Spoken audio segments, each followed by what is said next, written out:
এই মুহূর্তে আপনাদেরকে দেখাবো এই ACC oil purpose table fan এর কয়েলের রিওয়াইন্ডিং এবং কয়েলের সমস্ত rewinding data gauge and turns. এইবারে দেখতে পাচ্ছেন সেই এসিসি এপি অয়েল পারপাস এটার কোড। এই যে যেটা দেখতে পাচ্ছেন এটা হচ্ছে এসিসি এপির কোড। কয়েলটাকে পুরাতন কয়েলটাকে কেটে দিয়েছি। এরপর কয়েলটা পরিষ্কার করবার পর আমরা মাপ করে এই 7 নম্বর প্রিন্ট পেপার কেটে নিয়েছি লম্বা করে। এই প্রিন্ট পেপার দেওয়ার পরে এবারে আপনারা দেখুন কিভাবে একইভাবে সিমিলারলিভাবে আমরা প্রথমে কয়েলের ব্যাচগুলো করে ফেলেছি। ঠিক আছে, কয়েলের ব্যাচগুলো করে ফেলার পরে আমরা এবার কয়েলগুলো বসাচ্ছি। আমরা প্রথমে দুটো ব্যাচ বসিয়েছি, সেই দুটো ব্যাচ হলো রানিং ব্যাচ। এটাতে আমরা 34 নম্বর তার দিয়েছি, প্রায় 420 430 এরকম টার্নস দেওয়া রয়েছে। 420 430 34 নম্বর তার দিয়ে রানিং করেছি। এরপর ব্যাচ তৈরি রেডি রয়েছে, এগুলো দিয়েছি 35 নম্বর তার, 35 নম্বর ওয়্যার গেজ 35, টার্নস দেওয়া রয়েছে 500 টার্নস দেওয়া রয়েছে। কেউ কমও দিতে পারো, 480 দিলেও চলবে, 480 90 অসুবিধা কিছু হবে না, হিটিং হবে না, কিছুটা স্পিড সেম থাকবে। আর এটাতে 3400 ব্যবহার করা যায়, 34 দিলে আমরা 450 করে দেবো, রানিংও 450 দেবো, স্টার্টিংও 450 দেবো। ফ্যান হিট হবে না, স্পিড একই রকম থাকবে, কোয়ালিটি গুড হবে। এরপর আমরা এই কয়েলে টেপ করবো, তার প্রস্তুতি চলছে। আমরা কয়েলটা এবারে টেপ করবো, কারণ টেপটা করার কারণ হচ্ছে যাতে স্টার্টিং রানিং অ্যাডজাস্ট না হয়, সেপারেশন হিসেবে টেপ ব্যবহার করছি। হ্যাঁ, এইবারে যে কাজটি আমি করছি আপনাদেরকে দেখিয়েছিলাম যে আমি রানিং কয়েলগুলো বসিয়ে ফেলেছিলাম 34 নম্বর তার দিয়ে। এরপর বসাচ্ছি স্টার্টিং কয়েল, এরপর বসাচ্ছি স্টার্টিং কয়েলগুলো টেপ করে নিয়েছি। টেপ করে নেওয়ার পরে স্টার্টিং কয়েলটা, এবার স্টার্টিং কয়েলের ব্যাচটা বসাচ্ছি ঠিক একইভাবে সেমভাবে 6-8 বসছে, 6-8 বসছে।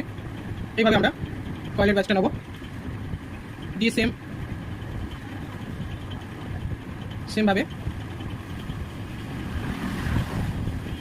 সেমভাবে আমরা কয়েলটাকে বসিয়ে দিচ্ছি।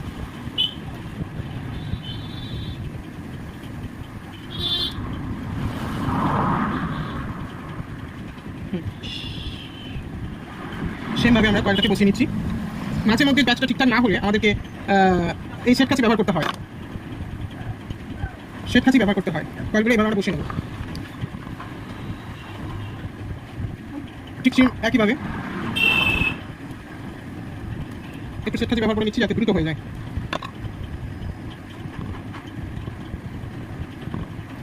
এই বসিয়ে নিয়েছি।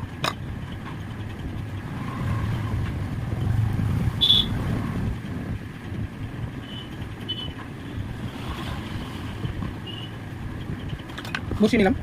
এরপর পেপারের অবশিষ্ট অংশগুলো কেটে নেব।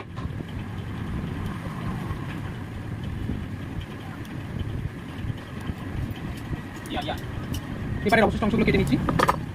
পেপারের অবশিষ্ট অংশগুলো কেটে নিয়ে পেপারগুলো আমরা রাউন্ডিং করে বসিয়ে দিয়েছি কোরের ভিতরে যাতে থাকে। নেক্সট একইভাবে সিমিলারলি পেপারের লং পেপারগুলো একটু শর্ট করে নেবো, যাতে আমরা যেহেতু এটাতে লক পেপার ব্যবহার করিনি, লক পেপার ব্যবহার করা হয়নি, সিম্পলভাবে পেপারগুলো মুড়ে দিচ্ছি। পেপারগুলো মুড়ে নিলাম, তারপরে কয়েলগুলোকে সেট করে নিচ্ছি, সুন্দর করে গুছিয়ে নিচ্ছি।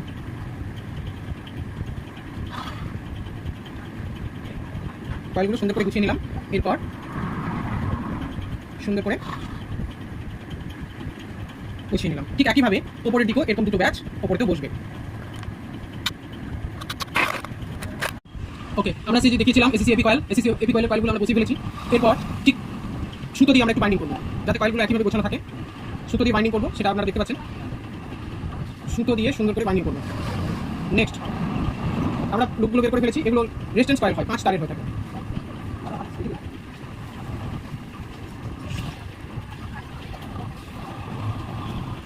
এবারে সুন্দর করে সুতো দিয়ে আমরা টেপ করে নেব।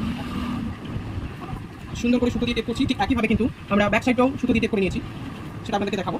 ঠিক একইভাবে সামনেটাকেও সুন্দর করে টেপ করতে হবে। টেপগুলো করলে কয়েলগুলো গুছানো থাকবে, আর আরেকটা জিনিস আপনাদেরকে খেয়াল করতে হবে, এটা যখন টেপ করবেন তখন এগুলো তো স্ট্যাক দিয়ে বডি ফিটিংস হয়, ফিটিংসটাও পরের ভিডিওতে আমরা দেখাবো। সেই স্ট্যাকের জায়গাগুলো হাতে করে সুন্দর করে রাউন্ড করে দিতে হবে।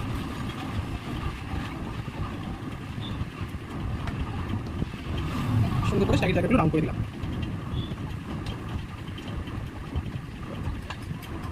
এগুলো হচ্ছে ACC AP coil, copper winding হচ্ছে। টার্নসগুলো তো আমার থাম্বনেলে দেখতে পাবেন, ছবিতে দেখতে পাবেন, টার্নস, ওয়্যার গেজ এগুলো পাবেন। আর এগুলো রেজিস্ট্যান্স কয়েল হয়, অর্থাৎ কম বেশিটা কয়েল থেকে করা হয়, তাই এগুলো সাধারণত 5টা তারের হয়।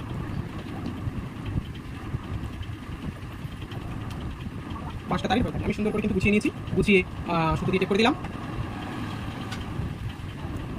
আমার টেপের কাজ প্রায় সমাপ্ত হয়েছে। ঠিক আছে,